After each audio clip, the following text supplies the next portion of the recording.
বাংলাদেশের একজন সফল নারী উদ্যোক্তা রুবায়েত ফাতিমা তনি তার স্বামী সাদাত রহমান মারা গেছেন। ইন্না লিল্লাহি ওয়া ইন্না ইলাইহি রাজিউন। অবশেষে না ফেরার দেশে পাড়ি জমালেন নারী উদ্যোক্তা রুবায়েত ফাতিমা তনির স্বামী সাদাত রহমান। দীর্ঘদিন ধরে ব্যাংককে চিকিৎসাধীন থাকার পর মঙ্গলবার 14 জানুয়ারি দিবাগত রাত 3টা 3 মিনিটে মারা গেছেন তিনি। সামাজিক যোগাযোগ মাধ্যমে স্বামীর মৃত্যুর খবরটি নিজেই জানিয়েছেন তনি।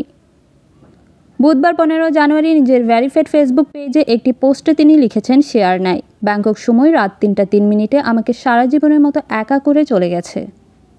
শুধু এখানেই নয়, তার ব্যবসায়িক ফেসবুক পেজেও স্বামীর মৃত্যুর বিষয়টি উল্লেখ করে তনি লেখেন, আমাদেরকে সারা জীবনের মতো একা করে চলে গেছে। আমি পারিনি তাকে বাঁচিয়ে রাখতে। দীর্ঘদিন ধরে অসুস্থ ছিলেন তনির স্বামী, যার কারণে উন্নত চিকিৎসার জন্য তাকে দেশের বাইরে নিয়ে গিয়েছিলেন এ নারী উদ্যোক্তা।